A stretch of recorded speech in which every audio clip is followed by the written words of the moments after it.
Hello et bienvenue à la 6e page où on discute lecture façon book club.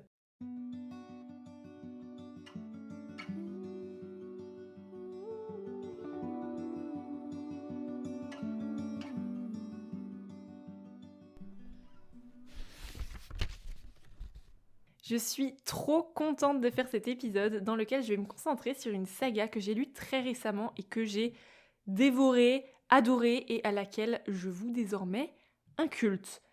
Et aussi, je préfère le dire au cas où certains se le demanderaient, il n'y aura pas de spoil dans l'épisode, l'idée c'est vraiment de donner envie de découvrir ces livres et non pas de revenir en détail sur les événements décrits. Encore une fois, pas de suspense, le titre est le même que dans celui de l'épisode, on va parler de Steam Sailors. C'est écrit par Ellie S. Green et publié chez Gulfstream, d'abord en 3 tomes brochés et désormais également dans une magnifique édition collector dont on reparlera un petit peu plus tard. J'espère sincèrement que j'arriverai à rendre justice à cette série et à leur autrice parce que le coup de cœur a été vraiment monumental pour moi. Le premier tome est donc sorti en 2020 et le dernier en 2023. Et les 2 premiers, à savoir l'Héliotrope et les Alchimistes, se composent chacun de 384 pages et le troisième nommé Le Passeur d'âme en compte quant à lui 352. Il faut quand même savoir que les 2 premiers tomes ont reçu le Grand Prix de l'imaginaire du roman francophone pour la jeunesse en 2021. C'est une saga que j'ai découvert via les vidéos d'Alex Bouquin en Prada, qui est vraiment une des personnes que je suis avec le plus d'assiduité sur YouTube notamment, et dont les recommandations font très souvent mouche avec moi. Et elle en parlait avec tellement de conviction que j'ai pas pu m'empêcher de me prendre le premier tome, et autant vous dire que les suivants n'ont pas traîné, puisque je les ai tous enchaînés. Alors je laisse rarement traîner une saga de toute manière, mais ça arrive que je lise 1 ou 2 autres livres entre 2 tomes, là, clairement, impossible de quitter l'univers. Dès que j'en finissais un, j'ouvrais le suivant. Et puis, il faut dire que ça se lit très bien. On a un style qui est très fluide, un rythme assez soutenu, donc ça se lit vraiment tout seul. Mais je vais peut-être commencer par vous dire de quoi ça parle et à qui ça s'adresse. Donc encore une fois, je n'avais pas lu le résumé avant de me lancer. J'avais simplement regardé les mots-clés qui étaient donc piraterie, steampunk, amitié, magie, alchimie. Et il m'en faut généralement pas plus pour avoir envie de me lancer, même si je pensais pas aimer à ce point.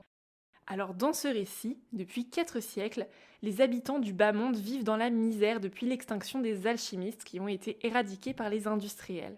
Et Prudence est rejetée de tous à cause de ses visions car détenir des dons sur Terre n'est pas de très bon augure. Dans le haut monde, dans le ciel, les pirates et la flotte royale s'affrontent. Si le premier rêve de comprendre ce qui se passe dans le second monde et de capturer un de ses habitants, ce n'est pas exactement ce qu'il va se passer lorsqu'un pirate du ciel va atterrir avec son module dans la forêt près du village où vit la jeune fille. Prudence, guérisseuse discrète de ce village, va se retrouver très vite embarquée à bord de l'Héliotrope pour une aventure des plus extraordinaires. Car les pirates sont sur la piste d'un trésor dont personne n'ose rêver, la cité des alchimistes, et que Prudence, grâce à ses visions, pourrait bien les aider à retrouver. Donc vous l'aurez compris, on embarque dans ce récit hyper immersif à bord d'un navire pirate dans lequel on côtoie un équipage aussi bourru qu'attachant pour une chasse au trésor absolument fantastique. C'est une série de romans accessibles à partir de 13 ans, mais alors à partir de là, ça peut être lu à n'importe quel âge. Je trouve qu'on est vraiment loin de l'idée qu'on peut se faire parfois de la littérature jeunesse ou ado, et moi qui en lis beaucoup, celui-ci sort vraiment du lot, même dans sa narration. L'autrice est donc Ellie S. Green, comme je l'ai dit un petit peu plus tôt, et il me semble que c'est un pseudo d'ailleurs. Et il faut tout de même noter que l'Héliotrope était son premier roman, donc franchement bravo, c'est impressionnant. Ça fourmille d'idées originales, de détails, d'imagination, avec un univers qui est très bien construit. Et puis j'ai pu échanger quelques petits messages avec l'autrice à l'occasion de ma lecture, alors vraiment 3 fois rien sur Instagram, mais elle a vraiment l'air adorable. Et cette impression s'est retrouvée dans les interviews que j'ai pu regarder ou écouter. En plus, je suis vraiment contente de parler d'une autrice française parce que je trouve qu'on a d'excellents auteurs en France et que malheureusement, dès qu'il s'agit de romans fantasy, ils passent parfois au second plan sur les réseaux sociaux littéraires au profit d'auteurs américains très connus et traduits en français. Mais c'est vrai que je trouve que la plume de nos auteurs a une sorte de, de charme, je ne saurais pas trop expliquer, mais on a vraiment une très belle langue à l'écrit. L'autrice raconte dans un live que j'ai pu regarder en replay du coup, que les pirates c'est vraiment quelque chose qui la fascine depuis l'enfance et que ce récit a finalement pris racine quand elle racontait cette histoire à son plus jeune frère, dont elle a d'ailleurs donné le nom au capitaine du navire, donc Théodore, et alors j'adore ce genre d'anecdote. Ellie S. Green explique qu'en grandissant, sa passion a mûri et ses recherches l'ont bien évidemment mené plus loin que l'image du pirate dépeinte par la pop culture. Dans le récit, on nous propose un vocabulaire précis sur la navigation, la piraterie. On nous renvoie parfois à des notes de bas de page afin de bien saisir les définitions. Moi, c'est quelque chose qui me dérange pas du tout, que j'apprécie même. J'aime bien apprendre des choses réelles par la fiction. J'aurais juste simplement aimé avoir la distinction du coup entre les éléments réels et les éléments inventés, surtout dans le glossaire de fin.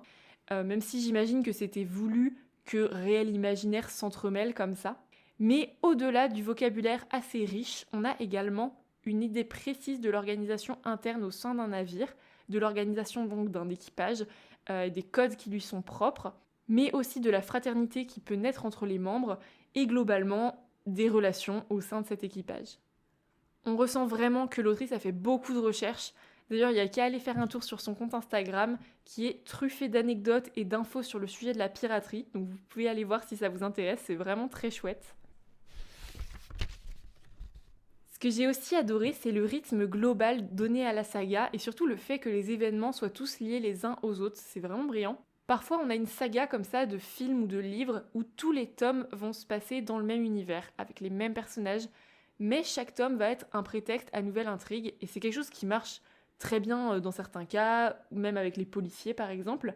Mais là, on a vraiment une multitude d'événements qui en déclenchent d'autres, qui ramènent eux-mêmes au passé. Et franchement, c'est tellement bien pensé. On n'a pas du tout des personnages qui vont tomber comme un cheveu sur la soupe en mode « Oh bah tiens, ça tombe bien parce que ça va relancer l'intrigue et puis le rythme ». Non, on n'a pas du tout cette impression-là. Et puis on s'ennuie pas une seconde. Et en même temps, on a de vrais temps de répit où nos personnages apprennent à se connaître, vivent de belles choses aussi, font des jeux sur le pont du navire. Et j'ai adoré tous ces moments de partage et de joie et de douleur pour le jeu, entre autres. Mais je peux vous dire qu'en tant que lecteur, ça nous fait pas de mal ces moments un peu doux dans la vie de nos pirates préférés. Et puis, parce que c'est important aussi de le souligner, c'est remarquablement écrit. La plume est très fluide, très agréable à lire, ni trop simpliste, ni trop complexe, vraiment un régal.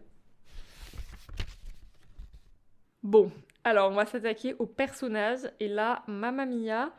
Mais avant de parler un petit peu plus en détail des personnages, j'avoue déjà m'être posé la question pendant ma lecture de la place de l'homme et de la femme. Parce qu'il est vrai qu'ici, les pirates sont des hommes, les soldats aussi, et les femmes ont plutôt la place que l'on peut imaginer dans l'idée qu'on se fait du temps des pirates. Et ici, la place des uns et des autres semble pas vraiment remise en question dans les 2 premiers tomes. Et donc je me disais que c'était sûrement parce que, malgré le caractère fantasy du décor, entre guillemets, l'autrice avait voulu coller le plus possible à ses recherches et ancrer tout de même ce récit dans ce temps révolu, un peu comme un univers parallèle de l'époque. Et cette impression a bien été confirmée dans le dernier tome de la saga, lors notamment d'un échange entre un capitaine de la flotte royale et une capitaine pirate, ce qui était d'ailleurs une situation assez rare pour avoir été soulignée et remise en question par l'homme. Donc en fait oui, on est ancré dans cette idée de l'époque, mais je peux vous dire qu'on n'est vraiment pas en reste avec nos personnages féminins. Donc voilà, c'était un petit peu mes réflexions par rapport à ce trait de l'histoire que j'ai pas pu m'empêcher de remarquer pendant ma lecture, mais qui est finalement totalement cohérent avec l'ancrage dans une certaine réalité passée que l'autrice semble vouloir décrire. Alors maintenant, si j'aurais du mal à vous dire qu'il n'y a qu'un point fort dans le récit, parce que c'est pas du tout le cas et que tout était génial, j'avoue que les personnages en particulier sont terriblement bien construits. Je dirais que le tour de force de l'autrice, c'est de nous les faire tellement aimer. Ils sont très attachants. Et alors perso, si je devais choisir mon membre préféré de l'équipage, je pense que ça serait Gareth. Mais je les ai tous tellement adorés, que ce soit le capitaine Ezekiel. D'ailleurs, j'ai l'impression que c'est souvent le chouchou des lecteurs. Mais j'ai aussi adoré Prudence. En fait, ils ont chacun leur personnalité, et je pense que même si les dialogues ou les actions n'avaient pas précisé à chaque fois qui faisait quoi ou qui disait quoi, je pense que j'aurais pu les reconnaître tellement à la fin on les connaît par cœur. En fait, c'est ça, c'est que j'ai l'impression d'avoir vraiment embarqué sur l'héliotrope et que tous ces personnages étaient devenus mes amis, ma famille. D'ailleurs, j'aime pas spécialement toutes ces histoires de tropes et tout pour décrire des schémas narratifs ou des relations entre les protagonistes, mais pour ceux à qui ça va parler, on a une vraie trope de found family ici, donc famille de cœur, ou je sais pas trop comment on peut appeler ça, enfin vous avez compris l'idée. Et ça me fait penser à un point aussi, pour ceux qui se demandent s'il y a de la romance, non, il n'y a pas de romance, enfin c'est pas tout à fait vrai, mais c'est tellement pas du tout un point central de l'histoire qu'au final, elle est juste très chouette à avoir, mais elle est que très peu présente, et d'ailleurs, elle arrive que très tard dans la saga. Moi, j'avoue que la romance, je préfère autant quand elle est pas centrale, donc là, c'était parfait pour moi. Et alors surtout, merci à l'autrice de ne pas avoir développé une romance avec Prudence, qui est hyper jeune, et j'avais un peu peur de ça parce qu'on en voit beaucoup passer, mais alors moi, les histoires avec des filles mineures, j'ai toujours beaucoup de mal à comprendre. Donc vraiment, trop bien d'avoir juste écrit une belle histoire de fraternité, d'amitié, de respect, c'était trop chouette. On a ici un univers et un système de magie hyper intéressants et originaux. Déjà, j'ai trouvé génial d'y mêler l'industrialisation, qui est en opposition totale avec l'alchimie, qui, jusque 4 siècles plus tôt, régissait un petit peu cet univers.